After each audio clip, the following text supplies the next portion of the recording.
What's up, everyone? Aaron Nagler here with a very special guest to talk some football. That's right, it's Perri Goldstein, co-host of Pax What She Said here at Cheesehead TV. Perri, how the hell are you?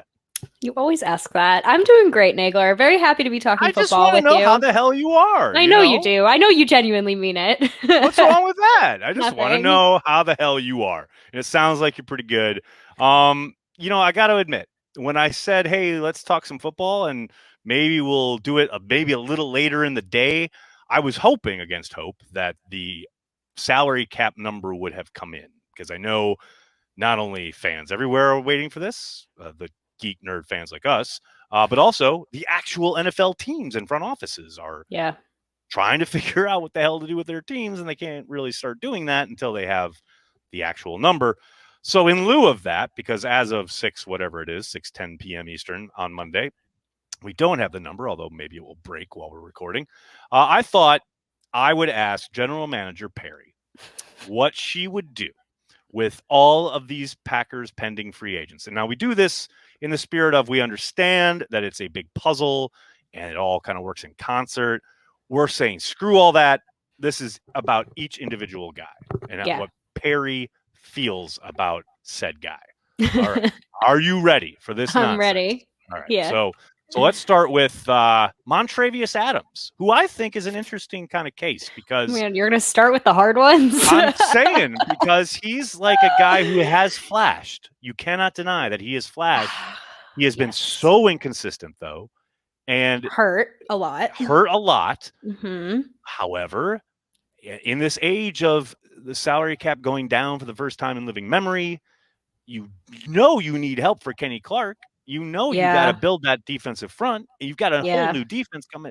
What do you, Perri, do with Montrevius Adams? Do you cut him or keep him? What's his cap hit? Oh, he's going to be a free agent. Oh. So he's got no cap hit. I mean, okay, then I would keep him for two reasons. One being, if he's going to be a free agent and he was hurt this past season, his choices are either come back to Green Bay for whatever Green Bay offers him, which will likely be cheap, or see what he can get on the open market. And given that there's going to be a ton of guys and everyone's probably going to take pay cuts this season because nobody has any money, I doubt Montrevius Adams is going to get anything better on the open market than what the Packers would offer him. So I think the Packers can get him back. And then the second reason is, honestly, defensive line is their least depth of all the positions that they have.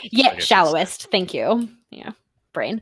But there's nobody there. It's basically Kenny Clark and Kingsley Keke at this point, which is fine, but you need some kind of rotation in there. And to be honest with you, Kingsley Keke has shown that he's a little bit more of a pass rusher than he is like a run stuffer. And so that's why you would maybe keep Montrevius Adams. But it's a tough one because you don't want to shell out money for someone who may get hurt or may not even contribute to the team next season. Yeah. And I totally agree on the rotational aspect and the idea that you can tell, you would approach him and say, I don't know what you're going to get out there, buddy, but hey, you're more than welcome back here on hometown kind of rate, right? Yeah.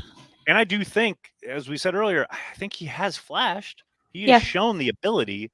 This consistency just has not been there.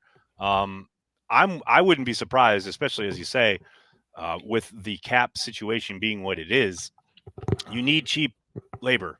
And I would suspect Montrevius would fit that bill. So I'm with you. I would keep him around. What about Tavon Austin, picked up late in the season?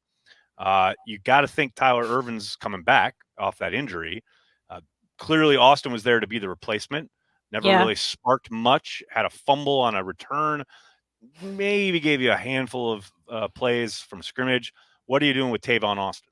I think he's gone. I just think that he did not show anything worth keeping. And the reason they brought him in is for special teams. And like you said, you expect Tyler Irvin to be back, but honestly, I wouldn't be surprised if someone they drafted this season also could fill in that role, whether any rookie that did punt or kick returns in college could take that spot for way cheaper than bringing Tavon Austin back. So I can't see him being on the roster. And what about Tyler Irvin? Talking about that position, obviously he's set to be an unrestricted free agent. Do you bring him back? Because he was back on a one-year deal and then he got hurt.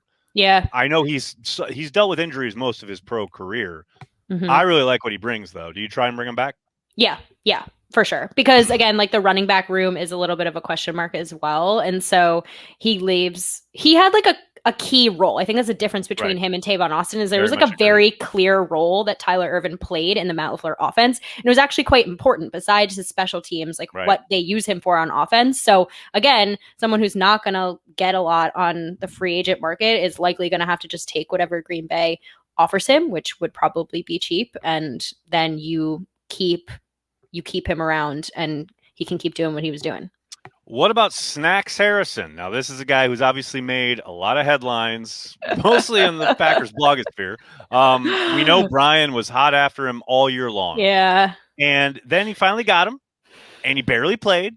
Mm-hmm. And now I hear rumblings that, I guess he is interested in playing next year. Is he? At $5 million a year. Okay. So do you bring him back if No. you are general manager Perri Goldstein? No, because look, like again, I think depth is the only reason why you would, but you're not going to bring somebody back who took what, like 20% of snaps in the games that he was available for, maybe less than that for $5 million a year. Not to mention he's been pretty banged up. He's at probably the tail end of his career. Like that just doesn't make any. If the Packers had a ton of money, sure, for like a depth guy, but they just don't. And I don't want to see them bring Snacks back for $5 million and not even like try to keep Corey Linsley. You know what I mean? That just like doesn't even make any sense to me.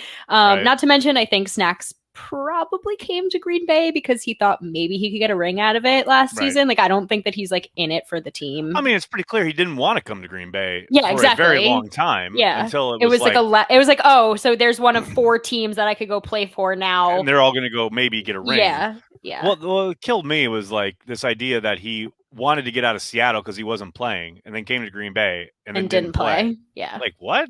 Yeah. I guess. I mean, I don't know. I'm a real 50-50 on Snacks because I do think he could help them if he played. Yeah. But if they're not going to play him now, they've got a new defensive coordinator, new defensive system. Yeah. Maybe they think, okay, he is going to be valuable enough to shell out that money. Yeah, but it sounds like they're going to keep the 3-4, and I still don't. I hear you. I'm just saying. I think it's a possibility, but I'm with you. I think they probably move on, much like GM Perry would. All right, here's the tough one. Now you thought Montrevius Adams was tough, but you started with it. Surprised me. But that wasn't even that tough. That wasn't even that tough. All right. Now this is the tough one. Okay. What do you do about Aaron Jones? Oh my God! Don't do this to me. I have to. This is the gig. General Manager Perry, this is Drew Rosenhaus on the phone.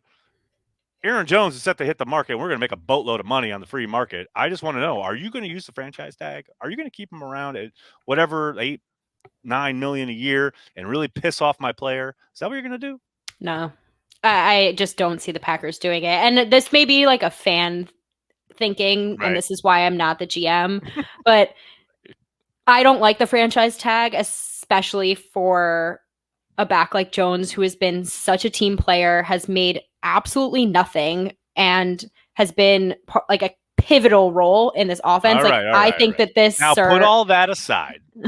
You're the general manager, and your job is to put together the best team possible. And if the value is there, Aaron Jones at $8 million, whatever a year, maybe even if it's up to 9 or 10, whatever. Because I haven't still seen a nailed down because we don't have the actual thing from the franchise tag. But whatever it is, if it's definitely going to be under market value because of the rollbacks. Knowing what Aaron Jones gives to this offense, you're really that set on being dismissive and saying good luck out there? All right.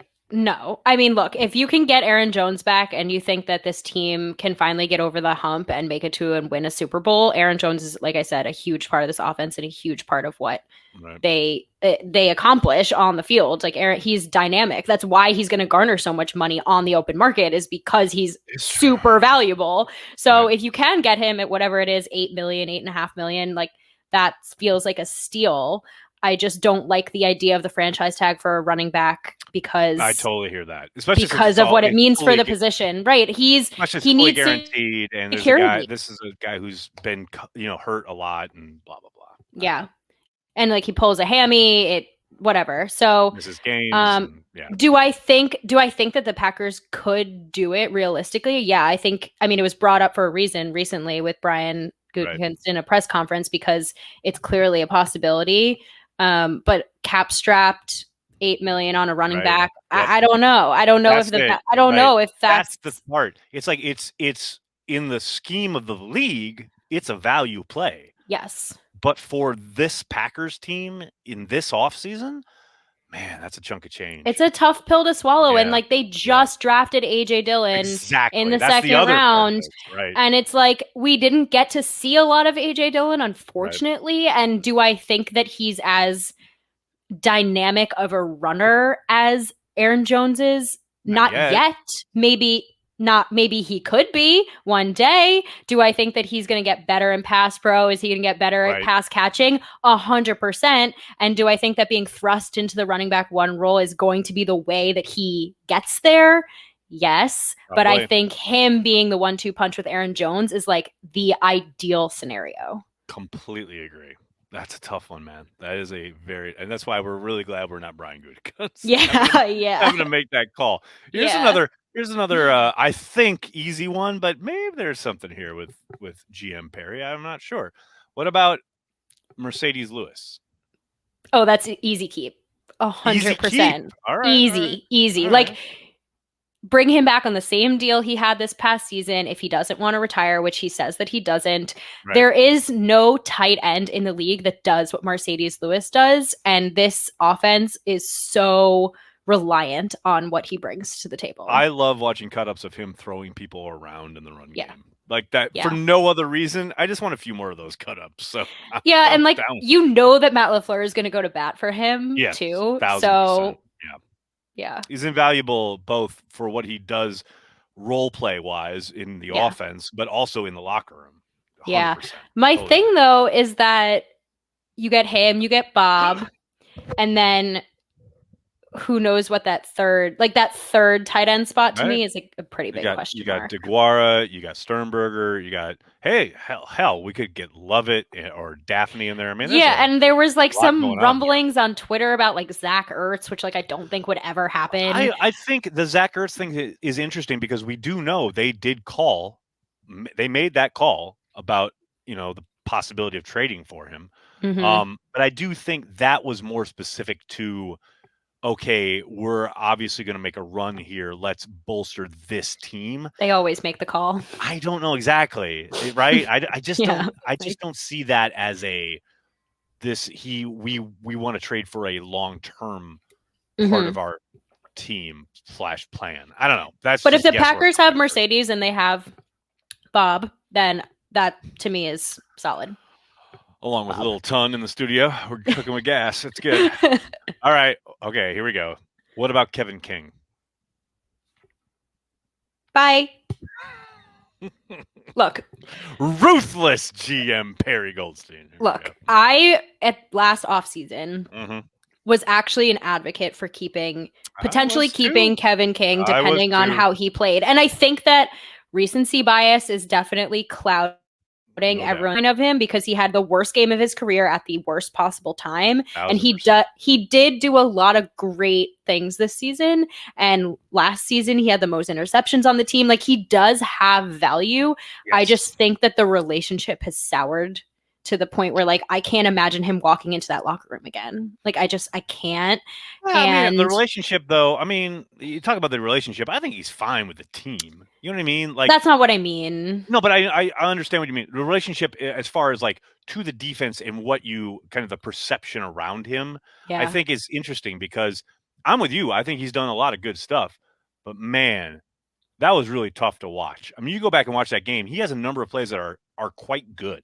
Yeah. But then he has some like boneheaded, awful plays in the biggest moment of his career. That you can argue like cost the team the game. 100%. Make a very strong argument for that. I mean, they're not Brandon Bostic level, but they're approaching it. But they're close. They're approaching it. And the thing is, though, the funny part about it is from a cap perspective, I think Kevin King put himself right in the sweet spot where potentially the Packers would bring him back. 100%. Because couldn't agree more. Right? Because he's not going to be at that expensive, high-end cornerback level because he didn't have the best season. Right. But Up also, until that last game. Like yeah. he could have said, you know what, they're going to pay me because I'm valuable to what they want to do, etc. And then here's the other thing. If he has a better game, Mike Pettine's probably not fired. So they're probably running the same system. So he's even more valuable. Yeah. But that game, I think that he needs a change of scenery for himself. And here's the thing too. I think he'll get paid, and someone will pay him. Of course. Not big money, but he'll get paid. Yeah, exactly. And everyone, there are tons of teams that Kevin King would be an upgrade for them. Yep. Like that's ultimately the answer. And I think that for the Packers, they need an upgrade from Kevin King because half the secondary is lockdown and the other half of the secondary is like a big ass question mark. It is not. Yeah. So, and this is the draft where I think they do this every 3 years or so. Andy Herman and I went through this on Pack It actually. Every 3 years, the Packers take 2 cornerbacks in the draft, usually pretty high. Yep. It was 2018 the last time they did it. 2021 is going to be the next time they do it. You'd like them to break this cycle for once, but yeah. I don't want them to break the cycle. I totally condone and approve of them taking 2 defensive backs this draft. Defensive backs, okay. All right. Well, defensive backs. All right. I'm down for that. Okay. What about, and I mean, I know this is the most depressing name on this list. What about Corey Linsley? See, right? Look, you could take my fandom completely out of this. No joke. You have to do everything you can to bring Corey Linsley back because there is no upgrade from the highest graded center in the league. Do you though? Do you?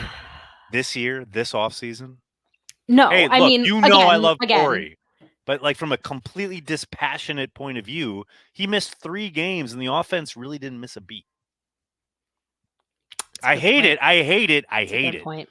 Look, my thing about it though is that you want continuity on the offensive line, and at age 37, you want to keep Aaron Rodgers upright, and that means having the best 5 guys out there. And Corey Linsley is one of the best 5 guys out there, right? And that doesn't. There are a lot of different shuffling scenarios that I could see the Packers doing without him. Like there is a line that could go out there week 1, and I'd be fully confident in, but I think that line is better with Corey Linsley in it.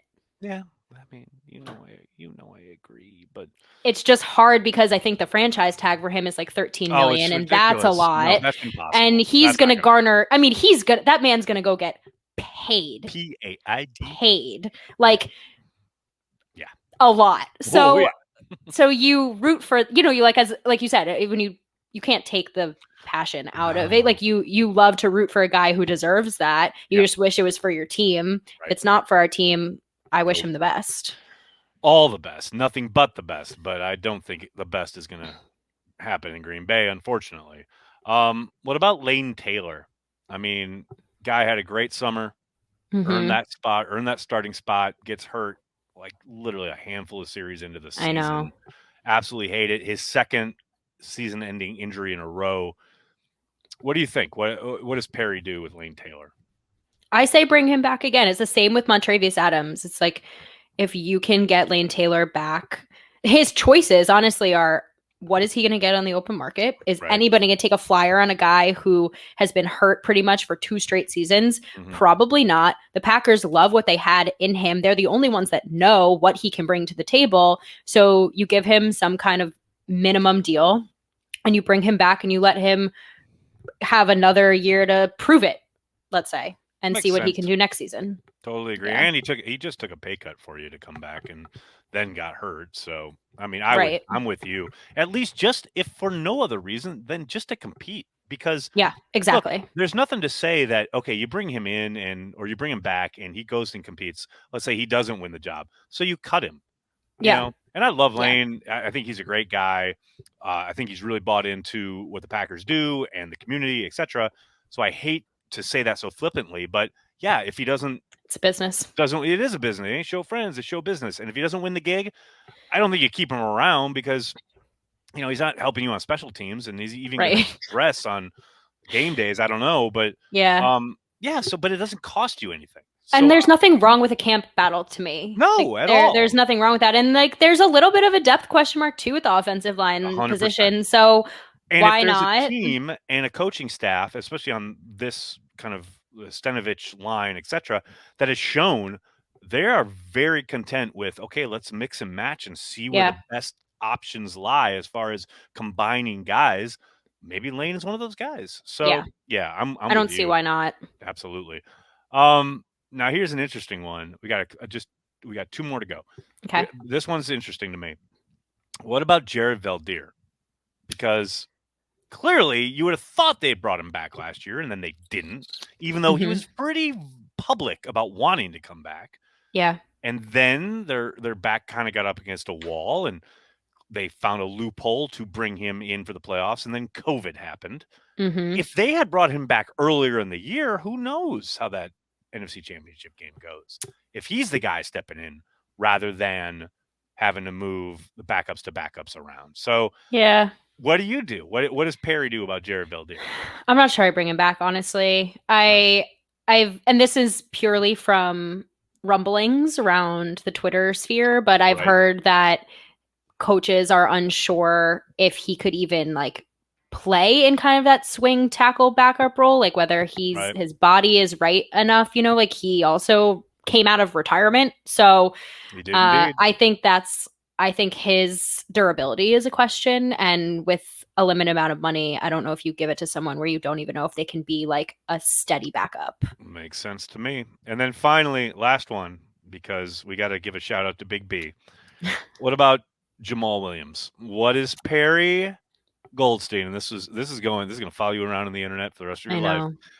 Jamal Williams says he wants to be a Packer for the rest of his life. I know. What are you saying to him when he makes that call to you? Oh God, I don't want to say anything. I want to say you want to have a dance party. Yeah, exactly. Look, I am a huge fan of Jamal as a person, as a player. I think he brings a level of energy and camaraderie to a locker room that is unmatched. But again, I just think that money-wise, I wouldn't do it. Like, you drafted AJ Dillon, and I think AJ Dillon brings more to the table than Jamal Williams does. And having both of them on the roster feels redundant. What about the idea that Matt has talked so much about wanting a rotation of backs? We know, like you've said, you pointed out correctly, they drafted Dillon for a reason. They're going to play him probably a lot, but it is a tough position that has a lot of attrition. You're going to have a stable, so to speak. What if they were to say, okay, Jamal, you're going to go out there, you're going to get whatever offers you get, but please let us have the opportunity to match.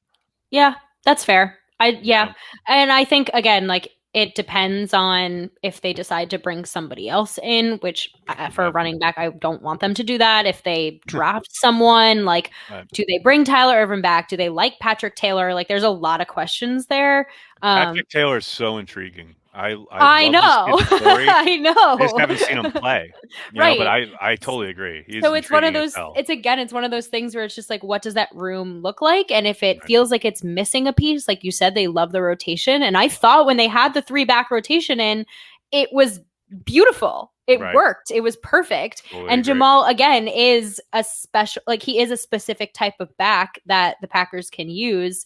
But again, like, just the cap space, with all the players we're talking about, it doesn't feel like Jamal is at the top of the list to bring back. I couldn't agree more, and I hate to say that. And I hate it. Yeah, I hate it. It's the worst. Yeah. Now there are a couple other, restricted guys that I suspect will probably be back. I mean, I don't think Lazard's going anywhere. I don't think Tunyon's going anywhere. Do you think there are any shockers coming down the pike? Because look, teams got to be ruthless this offseason. There's going to be, I would think, probably maybe a number of surprises league-wide. But do you think any of those surprises reside in Green Bay, especially, who knows, at the restricted spot? No. Yeah. I'm with you.